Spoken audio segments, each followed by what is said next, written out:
Bonjour Emmanuel, bonjour à tous, bienvenue sur le nouveau chemin de la connaissance. Hey, you know what?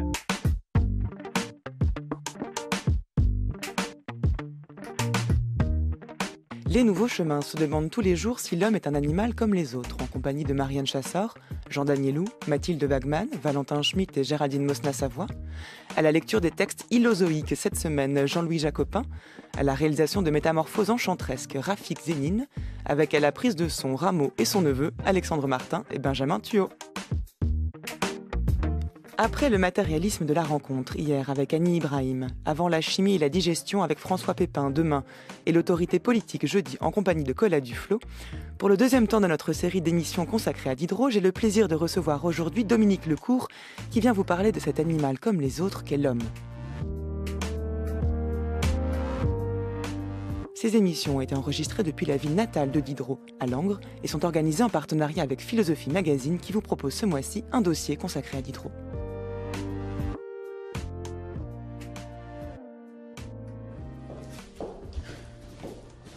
Ici, on présente l'entreprise de l'encyclopédie. C'est-à-dire que quand on voit l'encyclopédie, on pense que c'est simplement une trentaine de volumes et on n'imagine pas la difficulté. Comment il a fallu mettre autour de lui plus de 100 contributeurs, comment il y a eu les menaces, comment Malesherbes les a présentées, comment d'Alembert a fini par arrêter le projet, comment des personnes qui sont tout à fait méconnues, comme le chevalier de Jaucourt, a écrit des milliers d'articles, alors qu'au contraire d'autres n'ont pas fait. Et donc le projet, c'est de présenter ici, en fait, matériellement l'encyclopédie, c'est ce que vous voyez ici, donc, qui va être présentée, et en face, de mettre, en parallèle de la chronologie des livres, tout ce qui s'est passé pendant 20 ans. Et donc de toute la vie, en fait toute la vie de l'entreprise de l'encyclopédie. Et c'est ça qui est intéressant, c'est de voir que ça a été une œuvre considérable, un travail considérable, une lutte incessante. Quand on ne l'attaquait pas sur la production des livres avec les articles, on l'attaquait sur les planches en pensant qu'il avait en fait plagié les planches de Réaumur. Et donc il y a là un travail, alors là ça témoigne de l'obstination, du courage, de la volonté de Diderot d'y parvenir. Et donc on aura cette très belle présentation avec à la fois les œuvres qui sont là et derrière le grand panneau qui déroule en fait l'entreprise de l'encyclopédie.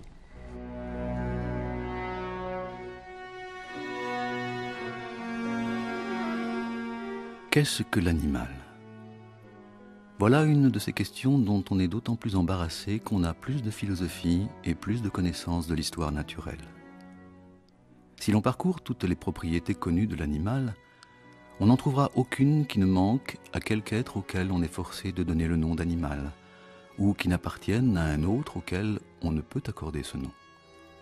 D'ailleurs, s'il est vrai que l'univers est une seule et unique machine, où tout est lié, et où les êtres s'élèvent au-dessus, ou s'abaissent au-dessous les uns des autres par des degrés imperceptibles, en sorte qu'il n'y ait aucun vide dans la chaîne, et que le ruban coloré du célèbre père Castel jésuite, où de nuance en nuance on passe du blanc au noir sans s'en apercevoir, soit une image véritable des progrès de la nature, il nous sera bien difficile de fixer les deux limites entre lesquelles l'animalité, s'il est permis de s'exprimer ainsi, commence et finit. Une définition de l'animal sera trop générale, ou ne sera pas assez étendue, embrassera des êtres qu'il faudrait peut-être exclure, et en exclura d'autres qu'elle devrait embrasser. Plus on examine la nature, plus on se convainc que, pour s'exprimer exactement, il faudrait presque autant de dénominations différentes qu'il y a d'individus, et que c'est le besoin seul qui a inventé les noms généraux, puisque ces noms généraux sont plus ou moins étendus, ont du sens ou sont vides de sens, selon qu'on fait plus ou moins de progrès dans l'étude de la nature.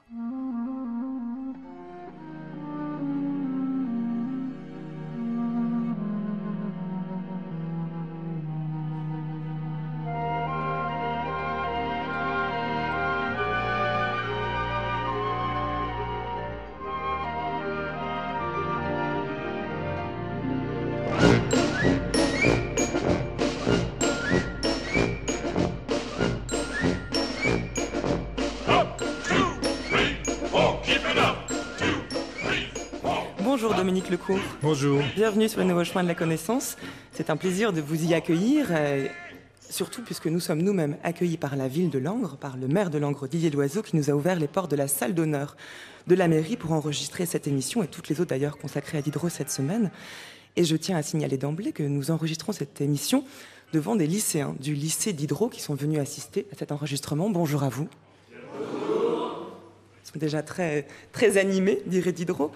Alors Dominique Lecourt, on vient d'entendre l'extrait Animal de l'encyclopédie, où Diderot semble buter sur la possibilité de définir ce qu'est un animal. Il dit que la connaissance et la philosophie sont des obstacles pour définir ce qu'est l'animal. Est-ce à dire que l'homme serait un animal comme les autres ? Ce qui intéresse Diderot, c'est effectivement l'homme. Dans l'article encyclopédie qui se trouve dans l'encyclopédie et que Diderot a rédigé, alors que le discours préliminaire était écrit par d'Alembert et Diderot réunis, il dit « L'homme est le terme unique d'où il faut partir et auquel il faut tout ramener ». Je crois que cette phrase que j'ai choisie comme emblème de l'Institut Diderot que je dirige à Paris, c'est une phrase qui, aujourd'hui, nous parle. Il faut partir de l'homme et il ne faut pas oublier, en route, de le retrouver. S'il s'intéresse à l'animal, ce n'est pas pour l'animal, ce n'est pas parce qu'il aurait de l'affectivité animalière, comme certains philosophes en ont, et on avait déjà de ce moment-là, c'est parce qu'il veut savoir par où va passer la limite entre eux. Qu'est-ce qui fait la spécificité de l'homme ? La spécificité de l'homme par rapport à ces animaux. Et alors, il a une méthode qui est d'aller voir ce qu'on sait sur ce sujet en son temps. Et qu'est-ce qu'il fait ? Il va chercher dans l'histoire naturelle de Buffon, qui vient de paraître. C'est pas ce monument un peu vieillot que nous avons en tête. Ça vient de paraître. Histoire naturelle, générale et particulière, et il intègre dans son raisonnement les données de la science de son temps qui bousculent effectivement l'image qu'on pouvait se faire de l'animal et de ce rapport à l'homme, parce que c'est ça l'important. Donc vous avez un texte très étrange. Vous avez vu ça ? Il dit « Je disperse des remarques à l'intérieur d'un texte qui est écrit par Buffon ». Aujourd'hui, on hurlerait au plagiat. De ce temps-là, c'était tout à fait autre chose parce que Buffon, c'était un de ses amis et il faisait partie de ce groupe, on va bientôt dire de ce parti des encyclopédistes qui luttait pour ce qu'ils appellent « changer la manière ordinaire de penser ». Parce qu'ils étaient convaincus, en 1749 et suivante, qu'il fallait penser autrement le monde qui était en train de s'installer, parce que sans quoi on aurait de graves mécomptes. Mais alors, penser autrement, quelle forme est-ce que cette nouvelle pensée va prendre, puisqu'à l'écoute de l'article, en tout cas animal, que l'on vient d'entendre, on se dit que nous n'avons plus les moyens de penser si aucun terme n'est adéquat à décrire la réalité, puisque la catégorie même d'animal est floutée. Quels moyens avons-nous à notre recours pour proposer cette nouvelle pensée ? Nous souvenir que nous sommes des hommes et que si nous parlons des animaux, c'est d'un point de vue humain. Ne pas faire comme si nous étions des sortes de délégués d'une puissance divine qui met en ordre les différentes classes d'animaux ou de réalités naturelles. Donc il prend les classifications telles qu'elles existent et puis il rappelle sans arrêt que ces classifications sont des classifications humaines qui viennent d'être justement remises en chantier, bouleversées par rapport à ce qu'on savait avant, et donc qu'il faut se tourner vers l'être humain pour comprendre ce que c'est que l'animal. Donc la notion même d'animal garde un sens, sauf que celle-ci n'est pas distincte de celle de l'homme. Ou alors y a-t-il quand même, puisque Diderot pose la question lui-même, où définir la limite entre ce que l'animal et ce qu'est l'homme, dans la mesure où ce qui les distingue est une différence de degré et non de nature ? C'est une différence entre tous les êtres vivants, et même entre les vivants et les minéraux, il y a, d'après lui, une chaîne insensible. C'est-à-dire que petit à petit, il y a une échelle insensible. Bon, donc l'homme est un animal. Et ça, Diderot ne cesse de le rappeler contre tous ceux qui, sous l'influence de religion, disaient il y a une coupure radicale entre le règne animal des animaux et le règne de l'homme. Et il en vient à employer cette expression qui ne nous choque plus aujourd'hui, du moins la plupart d'entre nous. L'homme, c'est un autre animal.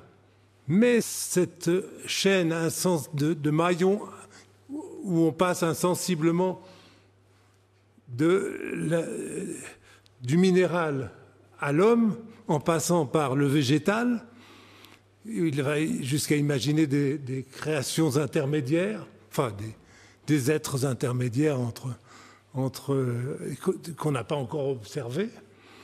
Cette chaîne-là, elle garantit néanmoins qu'il y a quelque chose de spécifique. Alors ce quelque chose de spécifique, c'est la façon dont nous sommes, nous autres êtres humains, des individus.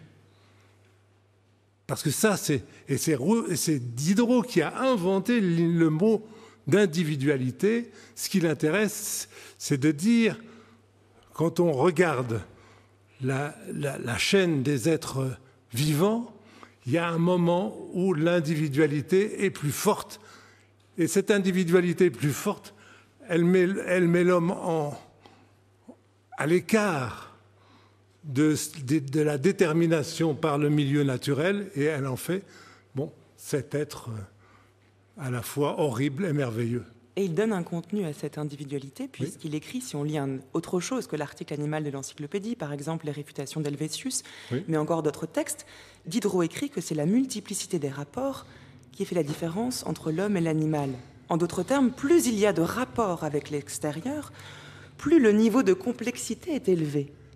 Chère madame, nous parlons. Jusqu'à présent, cette capacité n'est pas très répandue. Et quand nous parlons, nous avons une possibilité de rapport avec un nombre d'êtres qui n'a aucune commune mesure avec ce que même un animal si intelligent que le chien a.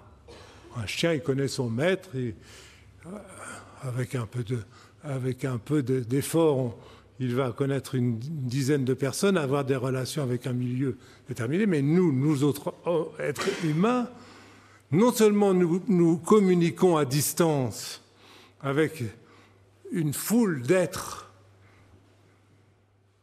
Après tout, nous occupons toute la planète. Nous sommes pratiquement un des seuls êtres sur cette Terre qui ait occupé l'ensemble de la planète, que ce soit adapté ou qui ait adapté le milieu à lui-même. Et puis, nous avons des rapports de parole entre nous. Nous autres êtres humains. Et ces rapports de parole, comme chacun ici le sait, ce sont des rapports qui se font à la fois pour le meilleur et pour le pire. Quand nous voyons des chiens qui se battent, les chiens se battent. C'est pas trop grave. À notre point de vue. Ce que dirait Diderot, c'est je sais pas quel est le point de vue du chien. Mais en tout cas, je ne peux pas m'arracher à mon point de vue. C'est ce qu'en philosophie, avec un joli mot, on dira de l'anthropocentrisme. Mais on peut échapper à l'anthropomorphisme, c'est-à-dire à l'imagination que les êtres non humains ont un comportement humain. Mais en revanche, on ne peut pas échapper à l'anthropocentrisme qui consiste à dire que tout ce que nous savons et nous connaissons, c'est fonction de notre situation à nous, êtres humains, sur cette terre. La vie de la communauté est régie avec une implacable précision. Tout ici ne sert qu'un seul et même but, la survie de la colonie. La reine consacre son existence à mettre au monde les futures générations d'ouvrières qui, elles-mêmes, consacreront leur vie à travailler pour la reine.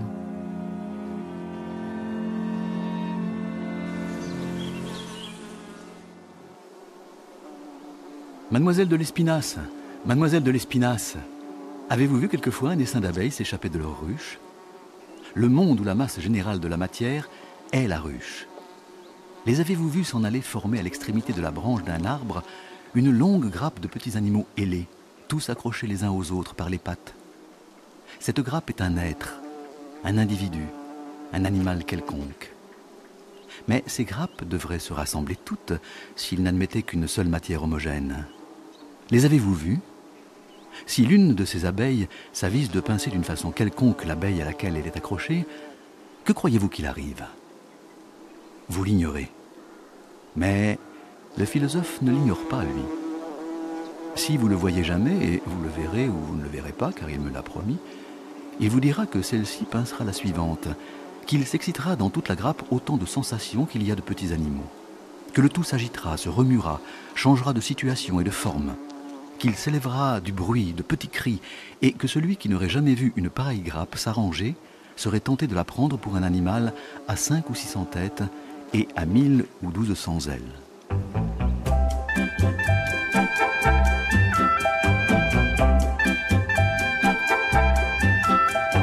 Les seins se gonflent et s'abandonnent à la caresse du printemps.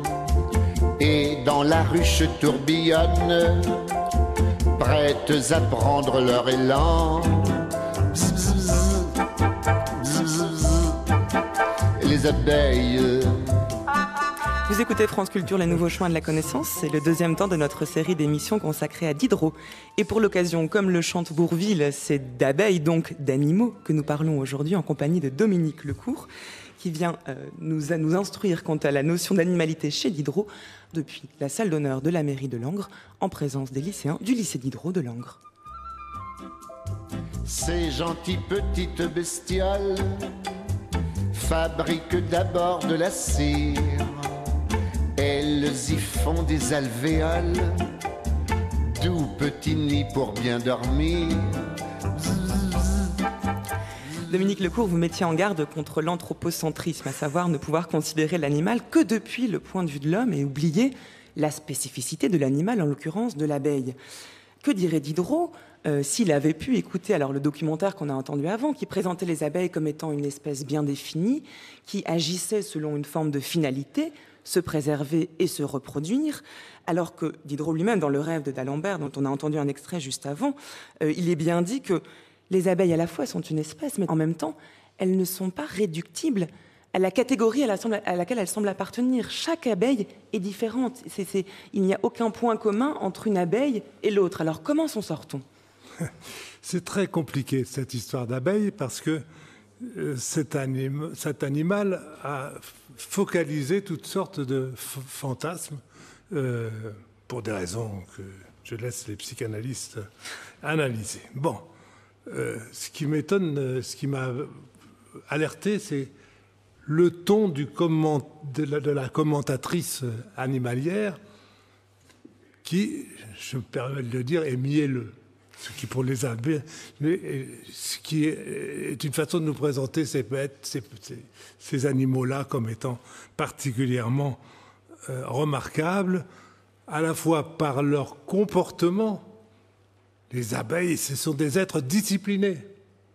Bon, par leur activité, ce sont des êtres qui ne sont pas improductifs, qui produisent tout le temps, et pour le bien de l'homme. Mais ce qu'il retient, Diderot, c'est quand même plutôt l'idée de la grappe d'abeilles, et ça, c'est une façon de réfléchir encore sur l'individualité. Car ce qu'il laisse entendre, c'est que nous sommes tous des grappes d'êtres dont certains éléments sont venus s'agréger au premier et dont d'autres se sont échappés. La vie humaine, une vie de grappe instable, qui compte tenu des relations que nous avons avec l'extérieur. Donc, je pense que il y a dans Diderot le parti. Alors là, c'est vraiment un parti, une sorte de combat pour l'individualité qui ne soit pas un combat individualiste parce que il ne considère pas comme les philosophes de son temps, les philosophes des Lumières, comme on dit, en les mettant tous dans le même sac. Il ne considère pas que l'être humain est un atome social, un point matériel qui entrerait en relation avec les autres. Non, il considère que chaque être est en devenir permanent et ce devenir n'est pas étranger au devenir des autres, qui sont eux aussi en devenir permanent. Donc, Diderot, c'est le cas singulier dans la philosophie des Lumières de quelqu'un qui essaye de penser autrement que dans les catégories du droit naturel, des contrats entre individus. Il a cet intérêt pour l'individualité comme processus d'individualisation qui est à la fois construction et destruction.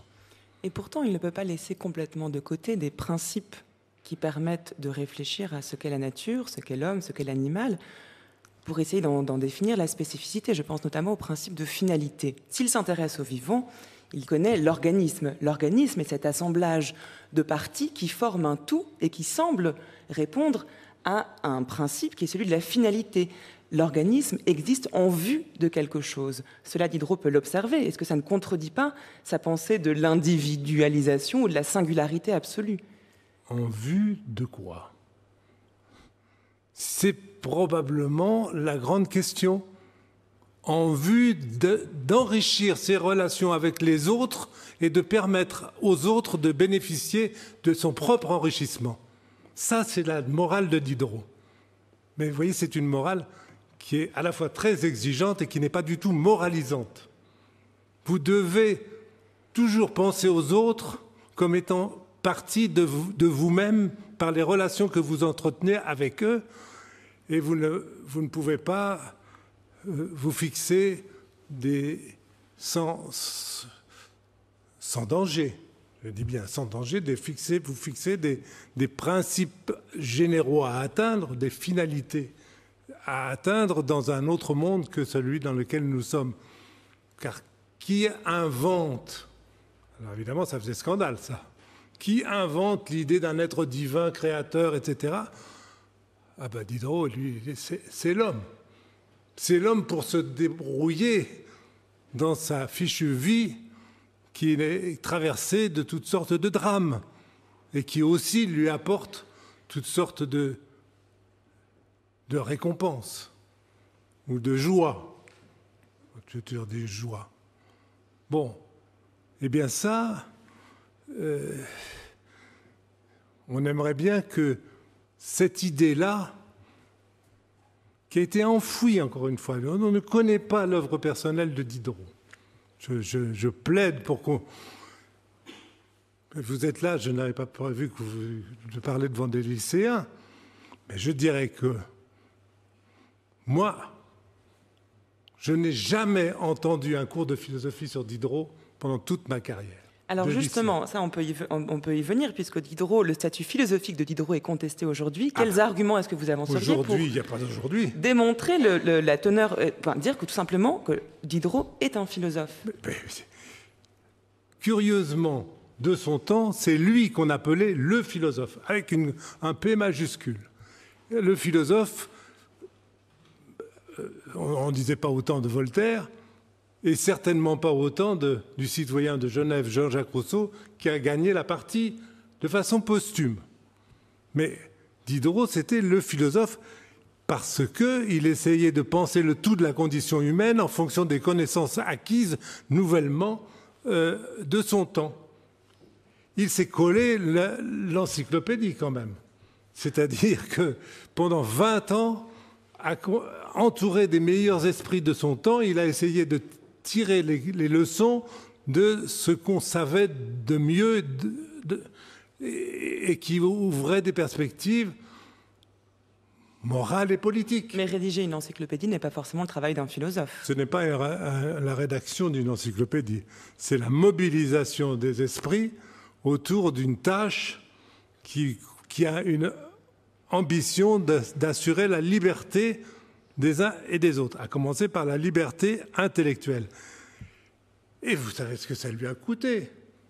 D'abord, déjà pour ses propres œuvres, en 1749, on l'a mis en tôle, si j'ose dire, c'est-à-dire dans le donjon du château de Vincennes, où c'était vraiment pas très amusant de se trouver. Il a dû prendre l'engagement de ne plus publier de livres qui soient contraires à la religion. Et après quoi, on l'a libéré. Mais il a toujours été, c'est pour ça que son œuvre est aussi très étrange, elle est essentiellement posthume parce qu'il a voulu respecter l'engagement et surtout parce qu'il avait peur d'y retourner. Bon, ça n'a pas été une vie facile. Et faire l'encyclopédie, toutes les puissances de la Terre, et spécialement celle de France, par le biais du roi, de sa police, savaient très bien que c'était dangereux.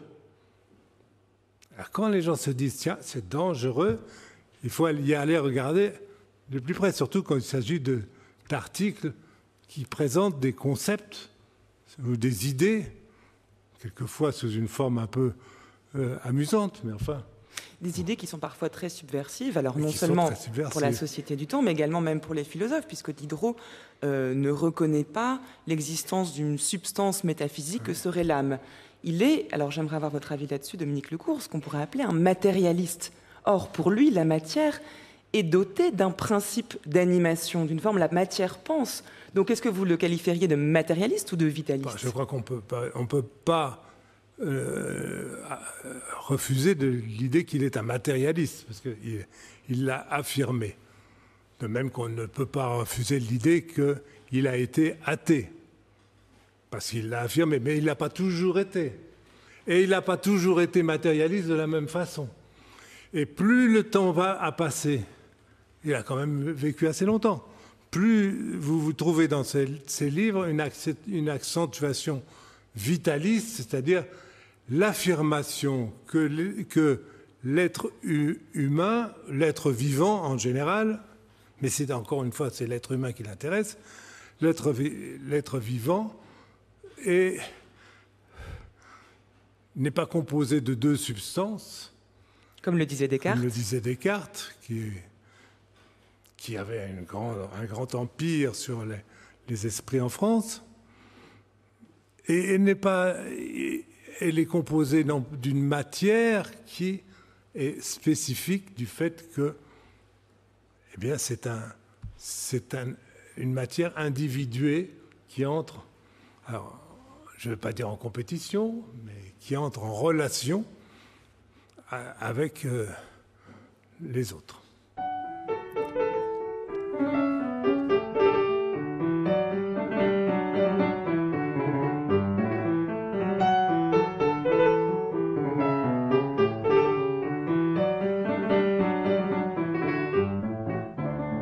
Un après-dîner, j'étais là, regardant beaucoup, parlant peu, et écoutant le moins que je pouvais.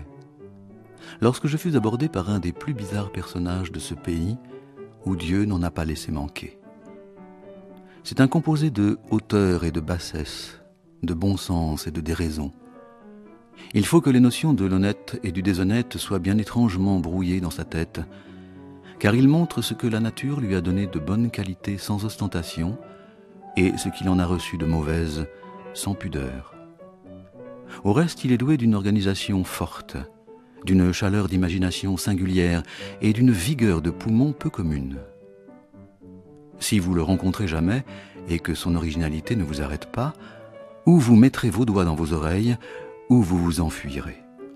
Dieu, quel terrible poumon! Rien ne dissemble plus de lui que lui-même. Quelquefois, il est maigre et hâve comme un malade au dernier degré de la consomption.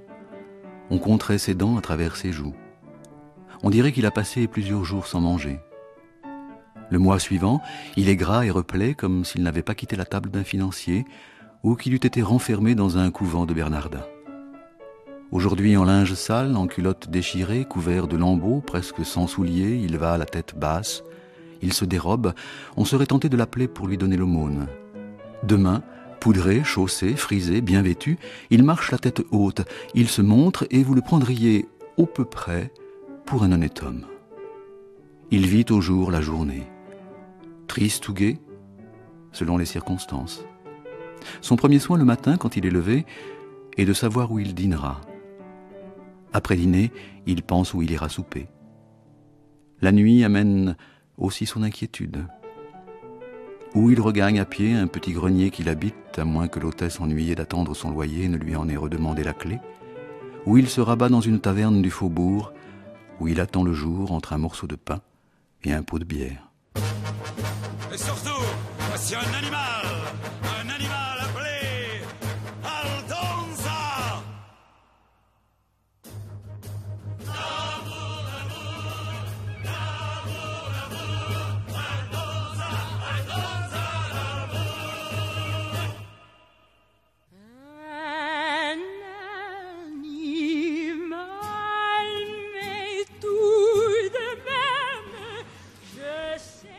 Dominique Lecourt, quel étrange animal qu'est le neveu de Rameau, dont on vient d'entendre les premières lignes, et qui semble caractériser cet être humain dans ce qu'il comporte de plus près de l'animalité, avec peut-être ce qui d'ailleurs en fait le côté le plus humain, c'est son inconstance, ce changement permanent, cette oscillation entre un contraire et l'envers de ce contraire, alors que l'animal présenterait peut-être plus de constance d'ailleurs.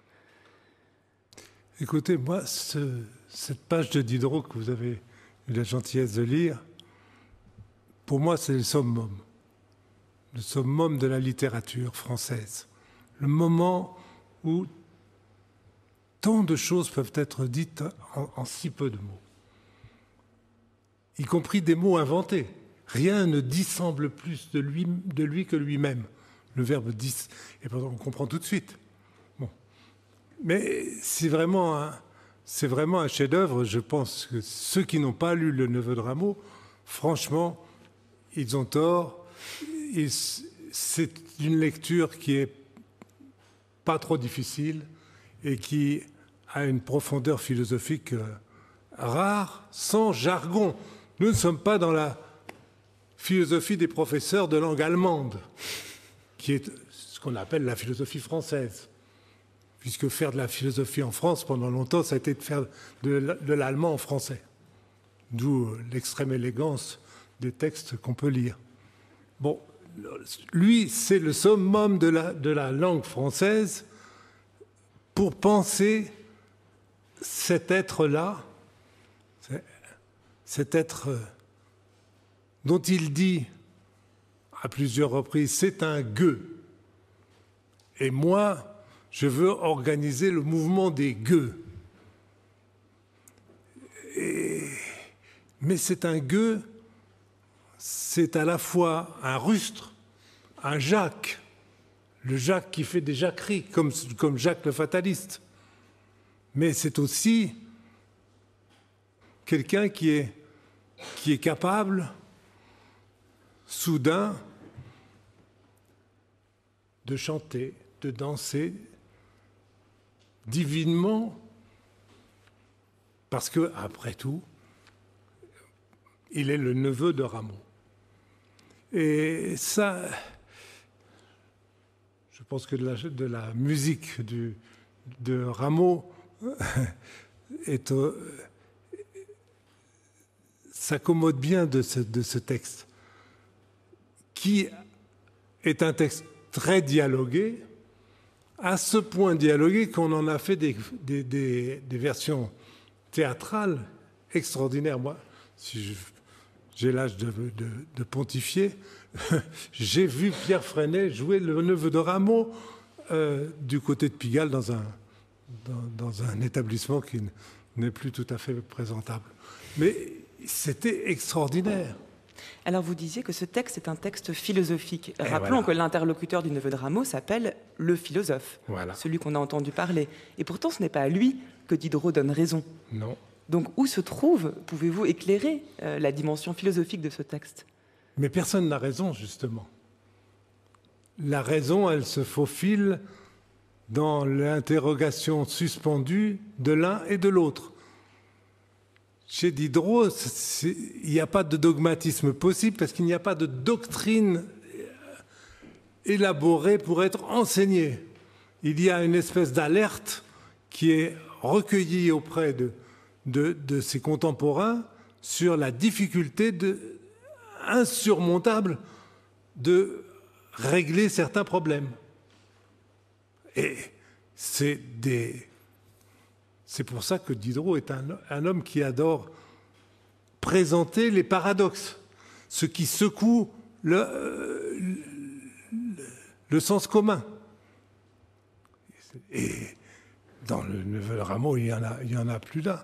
Ça met la pensée en mouvement sans apporter la solution définitive de telle ou telle question abordée. C'est pour ça que si vous vous placez dans le niveau international, puisque nous sommes dans la mondialisation, la philosophie française, pour un Américain, le neveu de Rameau, c'est un très beau texte, mais ce n'est pas de la philosophie. Donc, parce que la philosophie, c'est une technique logique, plus ou moins élaborée, pour résoudre des paradoxes. Diderot pointe les paradoxes sans vouloir apporter de solution. En cela, il est philosophe, mais il n'a pas pour autant renoncé à toute forme de vérité. Il ne faudrait pas identifier Diderot, d'ailleurs il s'en défend lui-même, à un sceptique. Non. Le scepticisme étant cette manière de penser qui pense qu'il n'y a aucune vérité, justement. Or, Diderot n'est pas exactement de ce côté-là. Non, mais il n'en est pas loin. Il flirte avec le scepticisme toute sa vie. Il l'écrit d'ailleurs dans l'article Éclectisme de l'Encyclopédie. Ah oui, mais c'est encore le cas à la fin de sa vie, quand dans cet incroyable ouvrage sur Sénèque et sur le règne de Claude et de Néron. Texte absolument oublié. On va même jusqu'à dire qu'il n'avait pas de pensée politique, mais il y a 350 pages là. Oui, on en parlera jeudi prochain de la pensée politique de très Diderot, bien. Ça, avec Ola Duflo. Parfait. Bon. Non, il n'est pas sceptique au sens de Montaigne. Que sais-je? Bon. Il essaye de se demander ce qui, dans le savoir qu'il acquiert, permet de relancer la question de que suis-je? Ou que sommes-nous? Parce que suis-je, c'est aussi que sommes-nous. Alors donc, effectivement, ce n'est pas quelqu'un qui vous invite au molle oreiller du doute. Sans pour autant tomber dans la facilité d'une réponse qui serait facilement invalidée par un raisonnement contraire. En fait, Diderot se situe toujours au cœur même du paradoxe, sans prendre parti, mais il affirme là une thèse par rapport à ce qu'est la vie et ce qu'est le monde, dans ce changement permanent qui ne s'arrête jamais. Certainement, mais voyez ce qu'en ont fait les autorités spirituelles, si j'ose dire, de l'Union soviétique. C'est un pays qui existait à l'est de l'Europe jusqu'à il y a une vingtaine d'années. Diderot était un philosophe quasi officiel, parce qu'on le présentait comme celui qui avait rénové le matérialisme en menant vers ce que Staline appelait le matérialisme dialectique. Alors on disait, Diderot, il a fait un effort, faisons un effort supplémentaire, on avait mis des commissions de l'Académie des sciences de Moscou, et en France, on recevait des tonnes de manuels qui nous présentaient toujours Diderot comme quelqu'un qui avait une doctrine qui était une doctrine de la matière qui rejoignait celle de Marx, en passant par Lénine, ou enfin ça dépendait de la culture. Ça, c'est vraiment horrible. Et c'est peut-être une des raisons pour lesquelles on a un peu oublié Diderot, parce qu'il était capté pendant 50 ans. Le sultan tourna sa bague sur elle. Un grand éclat de rire, qui était échappé à Alcine à propos de quelques discours saugrenus que lui tenait son époux, fut brusquement syncopé par l'opération de l'anneau. Et l'on entendit aussitôt murmurer sous ses jupes « Me voilà donc titré. Vraiment, j'en suis fort aise. Il n'est rien tel que d'avoir un rang. Si l'on eût écouté mes premiers avis, on m'eût trouvé mieux qu'un émir. Mais un émir vaut encore mieux que rien. » À ces mots, toutes les femmes quittèrent le jeu pour chercher d'où partait la voix. Ce mouvement fit un grand bruit. On se tut et le bijou continua. Il faut qu'un époux soit un hôte bien important, à en juger par les précautions que l'on prend pour le recevoir. Que de préparatifs, quelle profusion d'eau de myrte. Encore une quinzaine de ce régime et c'était fait de moi. Je disparaissais et monsieur l'émir n'avait qu'à chercher gîte ailleurs ou qu'à m'embarquer pour l'île Jonquille. Ici, mon auteur dit que toutes les femmes pâlirent, se regardèrent sans mot dire, et tinrent un sérieux qu'il attribue à la crainte que la conversation ne s'engageât et ne devint générale. Cependant, continua le bijou d'Alcine, il m'a semblé que l'émir n'avait pas besoin qu'on y fît tant de façons, mais je reconnais ici la prudence de ma maîtresse. Elle mit les choses au pis-aller, et je fus traité pour monsieur comme son petit écuyer. Je ne voulais pas nous priver et priver les auditeurs du plaisir de finir cette émission, Dominique Lecourt, avec vous, du plaisir de parler des bijoux indiscrets, dont on vient d'entendre un extrait. J'ai eu l'audace d'écrire un texte voilà, dans votre... sur les bijoux indiscrets dans un dictionnaire de la pornographie. Voilà, et on trouve ce texte également dans votre dernier ouvrage, Diderot, Passion, Sexe et Raison, aux éditions PUF. Mais justement, je voulais qu'on ressente bien la différence entre ce texte licencieux, qui appartient à une tradition libertine française. Alors, le mot libertin a été un peu galvaudé ces dernières années, mais enfin, une tradition de licencieuse, disons, de grivoise de littérature. Et puis, la pornographie, il y a des versions, je ne veux pas vous inciter à la débauche, mais il y a des versions cinématographiques. Mais alors il faut en dire plus, qu'on ne comprend pas ce qu'il y a de pornographique dans le texte qu'on vient d'entendre. Les bijoux parlent. Oui, ben, le lourd producteur de porno, il a mis le sexe qui parle. Comme ça, au moins, des fois... C'est plus clair. C'est plus clair, oui. Bon, mais c'est très... C'est sérieux. D'un autre côté, si vous lisez le texte, vous vous apercevez que c'est une réflexion sur la place du sexe dans la vie intellectuelle et dans la vie affective des êtres humains. Et c'est fait avec beaucoup de... sur le mode d'un conte oriental, avec beaucoup de clins d'œil. Mais c'est néanmoins un moment où la philosophie... sous la plume de Diderot, vous ne trouverez pas ça chez Kant, s'intéresse à une dimension de l'être humain qui n'est quand même pas négligeable. Je pense qu'en disant ça aujourd'hui, je ferais comprendre facilement. C'était un texte interdit. Alors, c'est pour ce texte-là et pour le texte matérialiste sur les aveugles, la lettre sur les aveugles, que Diderot a été mis en prison. Et pourtant, ce n'était pas simple provocation de sa part que de donner la parole au sexe féminin au sein d'un texte. Et non, Diderot a écrit beaucoup de textes sur les femmes, dont un qui s'appelle « Sur les femmes ». Et franchement, quand vous le lisez et que vous comparez à ses contemporains, vous voyez que vous avez affaire à quelqu'un qui a sa liberté de penser. Et s'il parle des femmes avec, moi je trouve, beaucoup de tact quant à la situation qu'il aurait faite dans la société de son temps, y compris et spécialement par le biais de la sexualité réglementée, cadenassée, c'est le cas de le dire, de son époque. Moi, je pense que dans les grandes discussions qui ont lieu aujourd'hui sur le statut des femmes et la sexualité, j'ai entendu que ça se développait, une petite relecture de Diderot n'est pas mauvais. Vous avez prévu ça ? Lisez. Bonjour Emmanuel, bonjour à tous, bienvenue sur le nouveau chemin de la connaissance. Hey, you know what?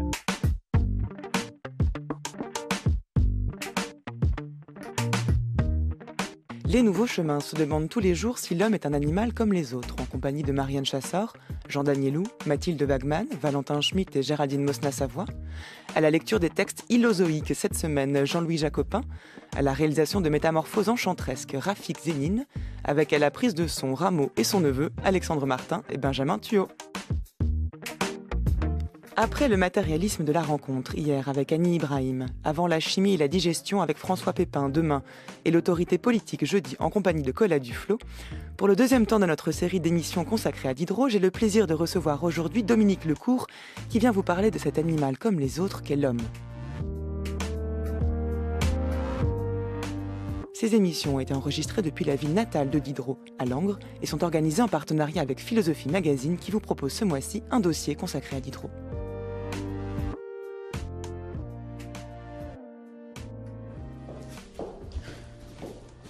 Ici, on présente l'entreprise de l'encyclopédie. C'est-à-dire que quand on voit l'encyclopédie, on pense que c'est simplement une trentaine de volumes et on n'imagine pas la difficulté, comment il a fallu mettre autour de lui plus de 100 contributeurs, comment il y a eu les menaces, comment Malesherbes les a présentées, comment d'Alembert a fini par arrêter le projet, comment des personnes qui sont tout à fait méconnues, comme le chevalier de Jaucourt, a écrit des milliers d'articles, alors qu'au contraire, d'autres n'ont pas fait. Et donc le projet, c'est de présenter ici, en fait, matériellement l'encyclopédie, c'est ce que vous voyez ici, donc, qui va être présentée, et en face, de mettre, en parallèle de la chronologie des livres, tout ce qui s'est passé pendant 20 ans. Et donc de toute la vie, toute la vie de l'entreprise de l'encyclopédie. Et c'est ça qui est intéressant, c'est de voir que ça a été une œuvre considérable, un travail considérable, une lutte incessante. Quand on ne l'attaquait pas sur la production des livres avec les articles, on l'attaquait sur les planches en pensant qu'il avait en fait plagié les planches de Réaumur. Et donc il y a là un travail, alors là ça témoigne de l'obstination, du courage, de la volonté de Diderot d'y parvenir. Et donc on aura cette très belle présentation avec à la fois les œuvres qui sont là et derrière le grand panneau qui déroule en fait l'entreprise de l'encyclopédie.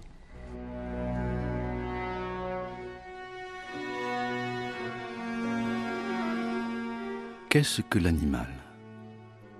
Voilà une de ces questions dont on est d'autant plus embarrassé qu'on a plus de philosophie et plus de connaissances de l'histoire naturelle. Si l'on parcourt toutes les propriétés connues de l'animal, on n'en trouvera aucune qui ne manque à quelque être auquel on est forcé de donner le nom d'animal, ou qui n'appartienne à un autre auquel on ne peut accorder ce nom.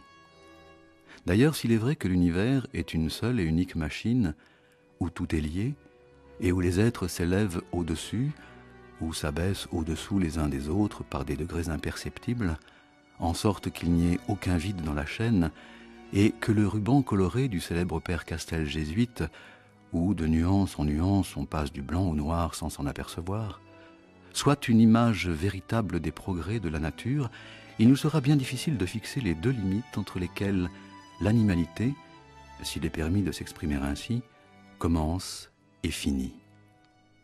Une définition de l'animal sera trop générale ou ne sera pas assez étendue, embrassera des êtres qu'il faudrait peut-être exclure et en exclura d'autres qu'elle devrait embrasser. Plus on examine la nature, plus on se convainc que, pour s'exprimer exactement, il faudrait presque autant de dénominations différentes qu'il y a d'individus, et que c'est le besoin seul qui a inventé les noms généraux, puisque ces noms généraux sont plus ou moins étendus, ont du sens ou sont vides de sens, selon qu'on fait plus ou moins de progrès. Viendra nous parler de l'article Animal dans l'encyclopédie de Diderot. D'ici là, si vous souhaitez réécouter cette émission, rendez-vous sur le site de France Culture à la page des Nouveaux Chemins. Vous y trouverez les indications bibliographiques et musicales concernant l'émission du jour. et surtout vous pourrez la télécharger, la podcaster, afin de l'écouter où vous voulez et quand vous voulez. Et rendez-vous également sur la page Facebook de l'émission, où toute l'équipe met en ligne quotidiennement l'émission du jour. France Culture, il est 10h50, tout de suite Martin Kénéen pour Grand Amphi.